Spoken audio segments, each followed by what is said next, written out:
like Jacqueline said, my name is Winnie Pianami. I am a licensed mental health counselor.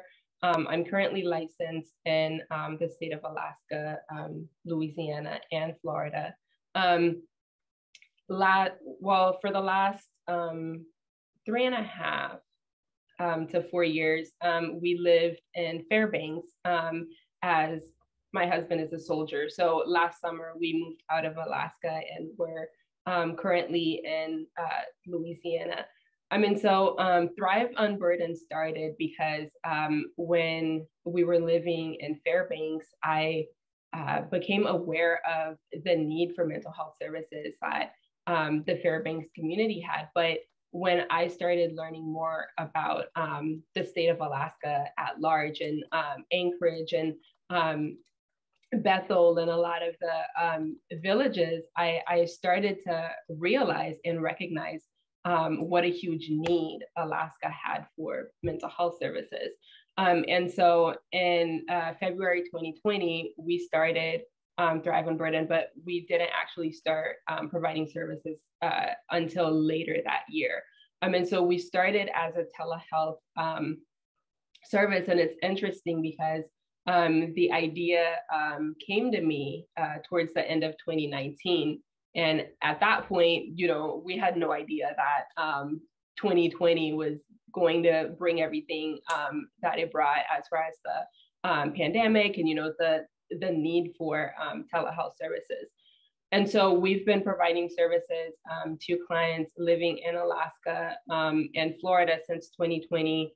Last summer, we started providing services to clients living in Louisiana. And so our core mission is to provide accessibility and affordability of mental health therapy services to all, achievement of life fulfillment through life coaching, community outreach, and mental health education and training. So as part of working towards our goal and mission for accessibility and affordability of services, we're getting ready to launch a program this summer called Growth and Relief, where clients living in Alaska and Louisiana who qualify financially will be able to receive discounted services. And so one of the things that we're working on right now as part of this is to work towards becoming a nonprofit organization. So right now we're an S Corp, so we're moving towards being a nonprofit. So we're able to provide a lot of these services that, again, are so needed. Right now, a third of our clients are Alaska residents. Throughout Alaska, clients who live in Anchorage, Fairbanks, some clients living in the villages as well.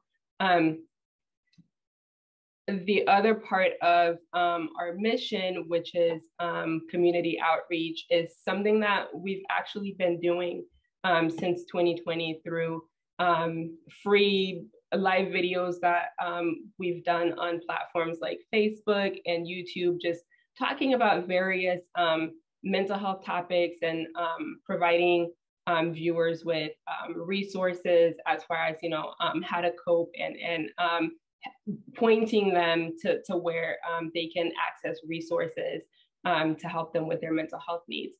And the other part of our mission is to be able to provide mental health education and training to students who are going to grad school to become licensed counselors. So one of the things that I realized when I was in grad school and going through my program is that with practicum and internship, they weren't necessarily paid experiences. And so by the time that I graduated with my master's, I was already feeling burnt out. And I've actually gotten a lot of the similar feedback from a lot of my colleagues who said the same thing.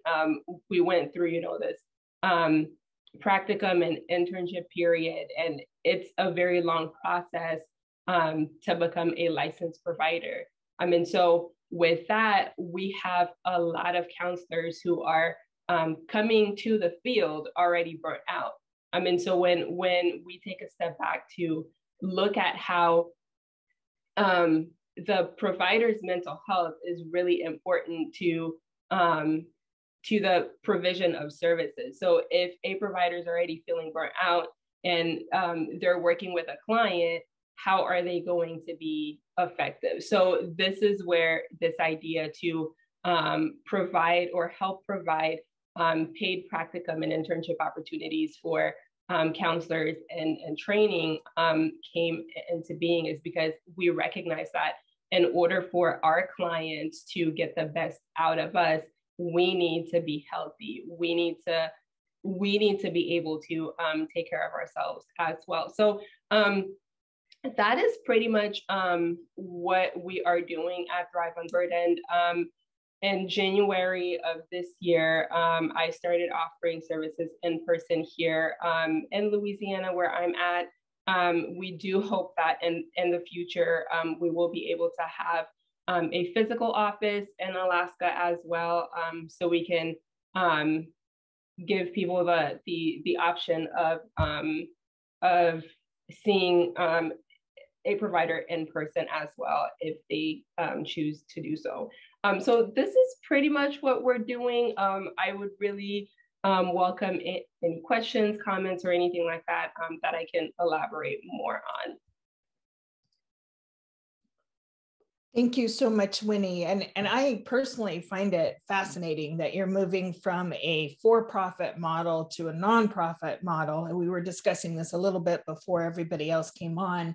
And I think that I'd love to hear what people in this community think about that, and whether, I think it really is a testament to the difficulties of healthcare, that this is even something that Winnie has to consider. So any thoughts on that, or any questions from the community? Kim. A few questions. Well, I was curious if, so you bill several different insurance companies. Do you find it difficult to get insurance to cover counseling? Do they balk at the telehealth delivery model? And I can see where that would be an advantage to be a nonprofit, where you could underwrite some of your services with grant funding. But I'm curious how difficult it is to get insurance coverage. Mm-hmm. Very good question. Thank you so much for asking that. So right now, one of the issues that we've been encountering is one, a lot of the clients who are coming to us don't have sufficient health insurance coverage. So that's a huge issue. We do take some insurances, but again, like I said, if the client doesn't have mental health coverage, they can't really use the insurance even if we take it. So each client's insurance plan is very different. So that's something that we have to work with them on, and look at it to see, well, can we even see this client and bill the insurance?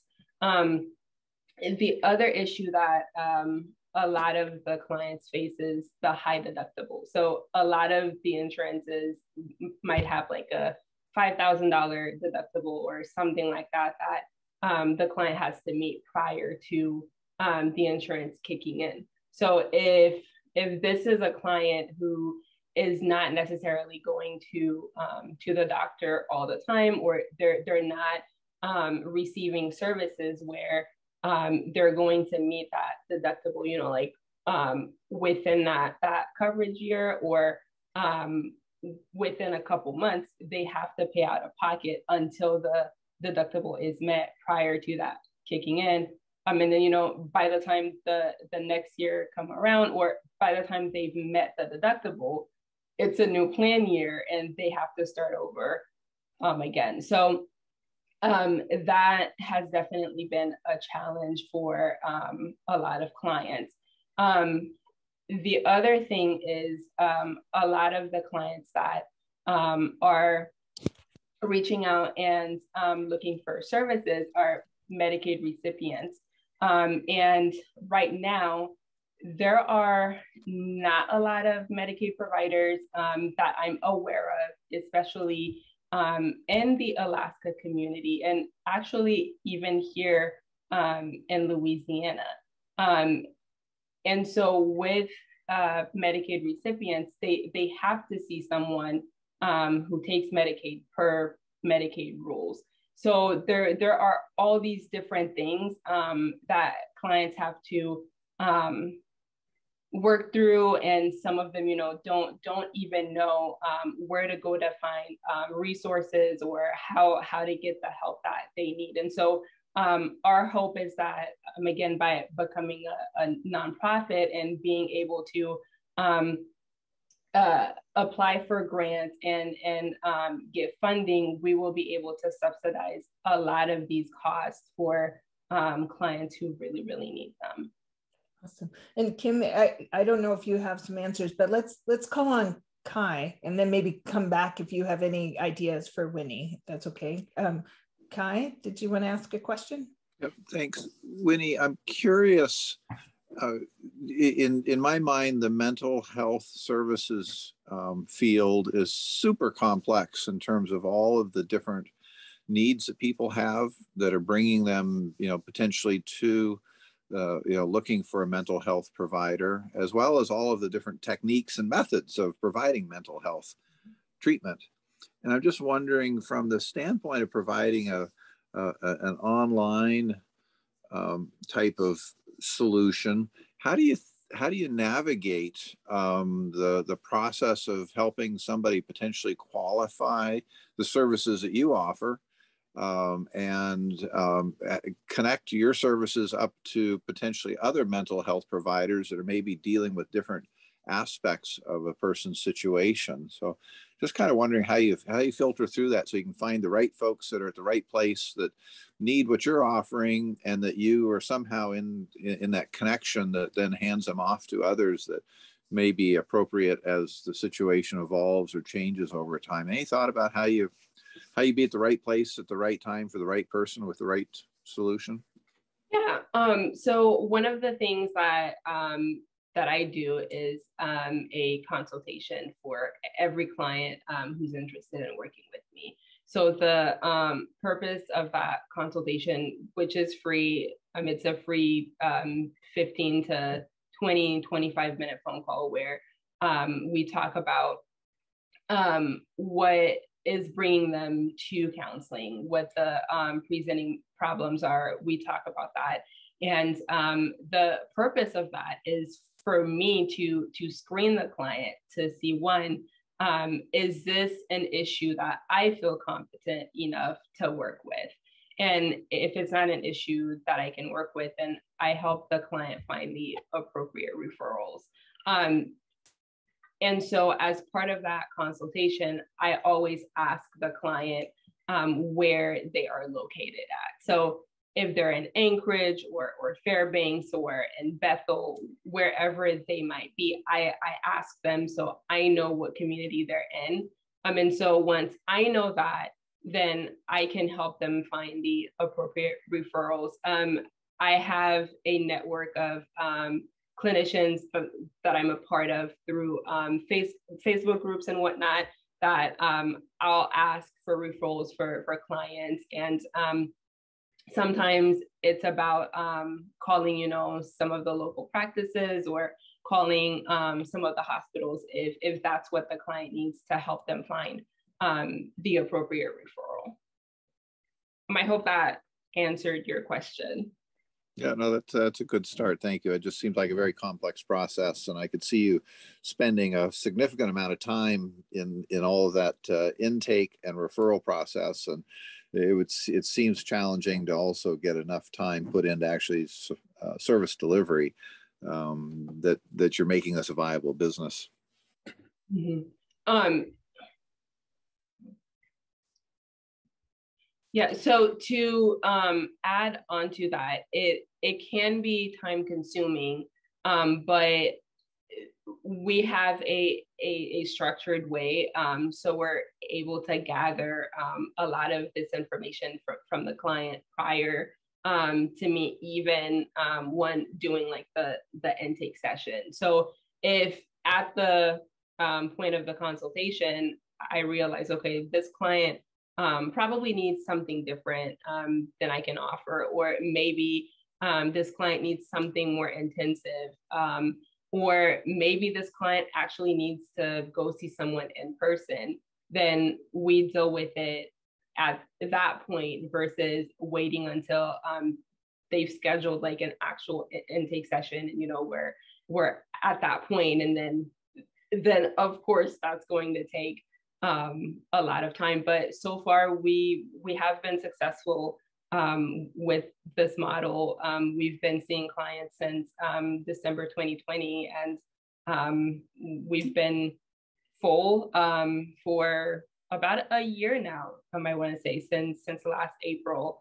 And the referrals keep coming in. Clients keep reaching out for services. Unfortunately, I can't accommodate everyone. And again, unfortunately, because of some of the financial constraints that clients have, we also can't accommodate everyone for that reason. So this is part of the reason why I'm very excited about the Growth and Relief program, because I really feel like that's going to open the doors for a lot of clients who may not have the opportunity to get these services. So I'm going to ask just generally for Winnie, can anybody think of any partnerships that she could reach out to? It seems like I know from just my work with Health Time, my work with Kim, that, you know, mental health services is an ongoing need. And Winnie addressed the fact that there's just an overwhelming number of people that want to use her services. Can anyone think of any partnerships that she could reach out to who would want to kind of work with her to do this? I have a clarifying question. So, and you might have said this and I might have missed it. So what, your practice is full, but are you looking for partners like funders for when you are a nonprofit that will pay for services that are not covered, or what exactly support are you looking for? Yes. So funders for when we become a nonprofit to help fund the Growth and Relief program.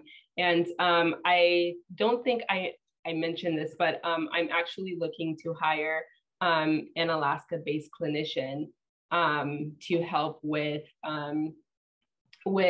accommodating a lot of the referrals that we've been getting. Yeah. I mean, it would be interesting.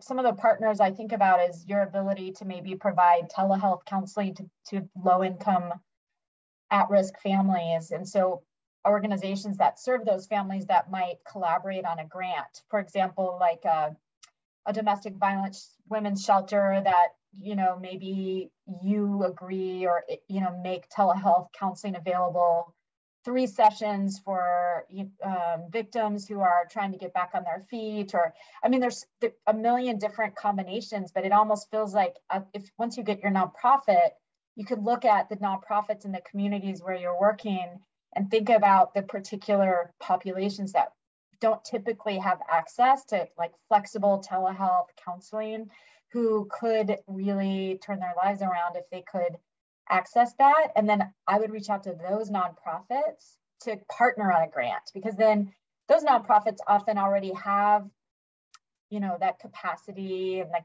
you know, the grant, and you would be like a subcontractor. You could focus on providing the counseling to an underserved population through it with the partnership of another nonprofit. That, just off the top of my head, that just seems like a real opportunity that a lot of groups would benefit from having your company. Yeah. Thank you so much for these ideas. These are great. Thank you. Fantastic. Thank you, Kim. That is exactly what I was hoping would come from this conversation. And Kai has a question. What is the ideal patient diagnosis stage of treatment for the practice? So I guess just for clarification on that, I was just kind of responding to your question, Jacqueline, in terms of, you know, how do we connect our referrals? And it kind of seems like, you know, the answer to that question kind of is constrained by, you know, who's the ideal patient that you're looking for, and then figuring out where those folks might be found. And Kim's got a good suggestion doing that, but it kind of seemed like the first place is, you know, trying to figure out who are the right folks at the right stage and the right situation. And then once you've clarified that, then we can go look to try and figure out how to make the better, stronger connections to feed those folks that we already know are kind of at the right place with the right situation into this type of service delivery.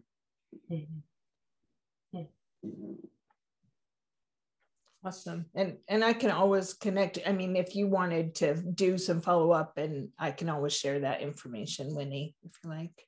Yeah. So, so, you know, one of the other things I think is that there's probably church groups or other, like for what Health Tie does, it's always about the connections, right? The same thing that Kim said is that it takes picking up the phone or reaching out and trying to just start a conversation and find out what the challenges are that those organizations have in providing mental health services, and then seeing whether that aligns well with what you're doing. And I see Melanie has come in. Do you have a comment, Melanie? Yeah, I was also thinking, first of all, thank you, Winnie, for your work and for talking us through what you're doing. This is very, very important. Mental health is very personal to me and to my family, so thank you. Another thought, especially leveraging the nonprofit status, would be that a lot of the tech companies have free services or free ad space for nonprofits, specifically 501c3s. So as I was thinking about, like, okay, what do I do when I'm feeling down? I'm not very proud of it, but I do scroll through Facebook and Instagram and all the others. If there is, I know, not ideal, and it does not help, on the contrary. But if I were to see an ad that were to connect me with resources at that time, then perhaps I would take action on it, or at least it would enter my field of possibilities of what I could do. And I know I haven't looked into it recently, but at some points in time, Google and Facebook did have programs for nonprofits to have at least a small amount of budget that were free for 501c3s. So that might be another be where your customers are method and tool that you could leverage, especially as a nonprofit. I know a lot of larger companies have nonprofit arms where they do want to help 501c3 specifically. So that would be another path, perhaps. Thank you so much for that. That is such a great idea. Thank you. I agree, Winnie. This is why we call this open innovation, because I would not have thought of that. So thank you so much, Melanie, and great suggestions, Kim and Kai.